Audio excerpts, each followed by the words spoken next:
So, it's morning time now, and we're, they say in the movies, and there ain't nothing here but queers and stairs. Well, it appears to be true. I've come to Laramie to check out the historic prison, which was linked to Sundance and Butch Cassidy. Unfortunately, I didn't read the fine print, and it says only open on Thursdays from summertime onwards. So I've come to a small little town. There's a skunk that it's outside the university. There isn't really a lot going for Laramie. It's a little rural town that serves the rural district area, which has been pretty much we're doing for the last 200 years. It actually, temperature-wise, it reminds me a wee bit about Methven, Canterbury. It's like right now, it's early autumn. It's about midday right now, and it's a comfortable 16 degrees. It's not cold. Occasionally, this little mountain wind kind of blows up the mountain, and it's quite pleasant. There's not an excessive amount of traffic on the road, but people are running around from A to B, and it's pretty wide height. When America, they do one thing, highways, and other than it's pickup trucks and trucks, stairs and queers. But again, like a lot of America, especially rural America, which kind of gets branded with the Trump brush, and immediately assumes everyone who thinks that because they support Trump, they must be an asshole. It's not true. These are very decent, hard-working people, and I'll just give you an example. Like I had a pocket on my bag that's exploded open, and there's nothing in there. I'm not losing anything, but it's clearly open, and I probably get about 9 times a day where some American will walk past me and say, "Excuse me, sir, but your pack's open." Now, I know that was New Zealand. I'd be lucky if you get one. Everyone would be too busy minding their own business. And, so to me, that's an element of the American psyche, which I actually quite like. I find them to be quite warm, endearing people. And I find it very strange along the trip, as I'm talking to the people that support Biden, Kamala Harris, and the people I support, Donald Trump, the moderates. None of these are people that I actually have a problem having a beer with or sitting down and communicating. And I suspect most of them, put in a conducive environment where we focus on the commonhood, not the common difference, would probably be the same. And on the outside, of course, is that we do have the reactionaries on both the left and the right, who are so busy living in their own hurt that their ability to cross the stream and hear what the other person's saying doesn't happen. And that actually presents an opportunity for opportunists like Trump. So the lesson, if Trump wins this election, is going to be largely he had it handed to him on the plate by the Democrats, because there was a large swathe of that party, the institutionalized Democrats, that are unrelated to why they have alienated middle America so much, and they're not willing to address that issue. They're willing to give it platitudes to identity politics, which are not without valor, but in terms of actually addressing core root issues, they're not doing anything. And they allow both sides of the divide to beat the drum and make promises and statements about things which are, it's like they may as well promise to stop the wind blowing and stop the tide from coming in. These are things that can be seen to be ideologically in the same ballpark as their voters without having to make any real life action committee.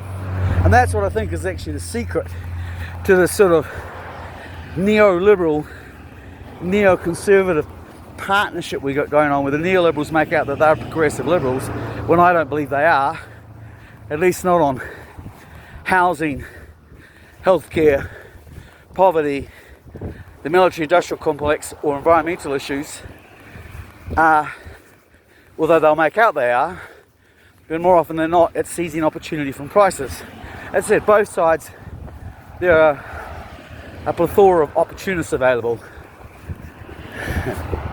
So, you wonder where all the cars in America go to die? A whole field of it. And they don't actually look that old.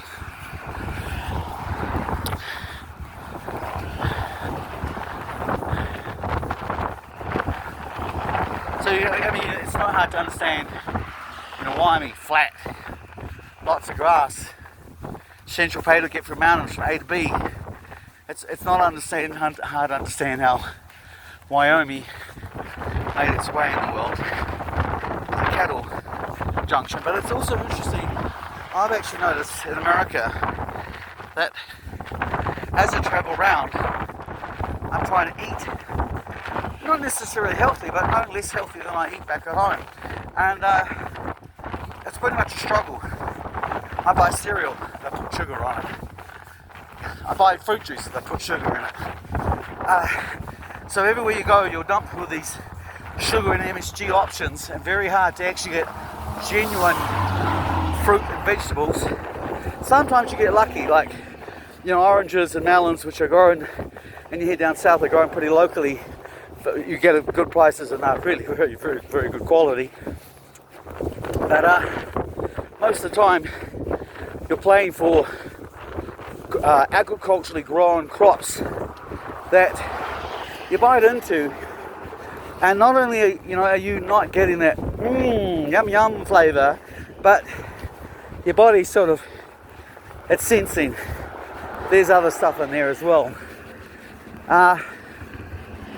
And without being crude, like your way you poop is a good indication of what's going on with your health. And on that front I'm okay, but it's not as how we like it back home. Not quite the same colour and texture, James. And it's really hard. It's like so now where you go, there's so much processed food. And I was speaking to two couples actually. One was an editor, Dan Cook, rural editor of Rural magazine. Another woman was Sue, who's a painter, and she was saying that, well, they were both saying 90% of America's farms now are owned by agricultural corporations. So you're only looking at about 10% of those farms are actually owned by independent farmers who are largely living off various subsidiaries, which could go at any particular moment should the federal government decide that power block's not worth the votes anymore. Again, in New Zealand, a lot of the pro-national voted farmer national voters, and they're getting sort of Pew's being very quiet on the gold front, and people like Groundswell again are sort of going, oh yeah, gold's good, but they haven't actually realised that gold takes a lot of water, and they haven't realised that Pew is very much part of a water privatisation network who are going to make more money raising the cost of water for farmers than bothering about what the winds have changed, and the farmers are still listening to the big boy who won all the rugby matches down at I'd like to thank the ladies for the scones, and they're still out of dial. And even when we saw during COVID that the groups that chose to challenge the solar system, largely they all kind of defaulted and went back to voting for parties that really weren't really fixing anything, were part of the same standard operating procedure. Habits hold hard. And again, in America, there's a lot of people that are voting because they just feel like they've got to vote. Whether it actually does anything, questionable. I would actually say the Uruguay model, if not supporting the idea of a vote strike, I think it's something that we probably need to be having a bigger debate or a bigger public discussion about. Actually, what is to be achieved out of a vote strike? In Uruguay, it basically went down to 29% before the politicians started realising that shit. If they didn't start actually listening to who voted them, they weren't going to get those votes anymore. And this is what's happening: is that we're listening to parties that say, "We'll do this for you." They get elected, and they promptly do what their corporate sponsors want them to do, and we just get pooped upon, regardless of which wing that you're dealing with. And meanwhile, of course, reactionaries stop us from seeing this factor, because that's what polarisation does. It stops us concentrating on our common hoods and then our common differences. But that's a nice little morning constitutional sharing with you my little travels through the United States of America, where so far I have managed to do, well, including Mexico, Houston, New Mexico, Arizona, Nevada, Nebraska, Colorado, California, Iowa, Illinois, Maryland, West Virginia, and Washington DC. So I think I've knocked off about 16, 17 of the states so far. And of course we'll have New York and a couple other states, so I'll probably get up into the mid-range of saying I've seen at least, even if it's sometimes in the middle of the night, walking across strange territory, I've seen a little, I'd like to think I'm seeing a good representation of, at least if not of all of America, middle America. Much of it's meeting my expectations. You walk a lot of places if you don't want to catch a taxi. In fact, taxis are, you can see they're a dying industry. And they've almost given up the ghost themselves. They don't turn up. They don't have times when you call them at night time. And Uber is largely the king on that front. As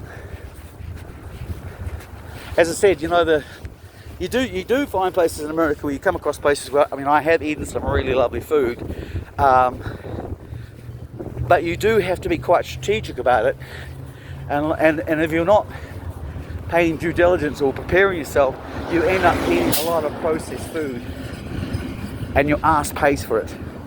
And when you're walking, it's not fun. Was that more graphic than you needed to know? Anyway, it's been lovely time I got this arsehole got on with doing the other jobs he's got to get done today.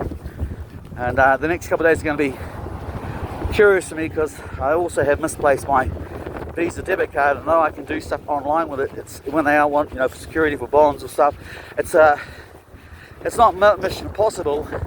A lot of places in the States do cash still, but you can see there was a big push on the corporate amount to actually go that direction.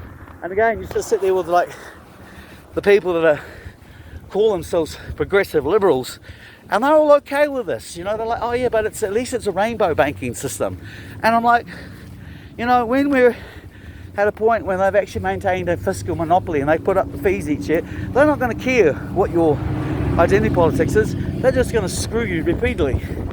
And for us to go down this road and just follow what America is doing, when you look at America, there's if you're living in the top tier of America, yeah, great, it's all Silicon Valley and hot tubs. If you're living in the lower tier, the rivets and the cracks are appearing, and it's a dying culture, and we're stupid to follow it. The corporate culture. I'm not talking about the other parts of America, which I'm finding extremely charming and very pleasant.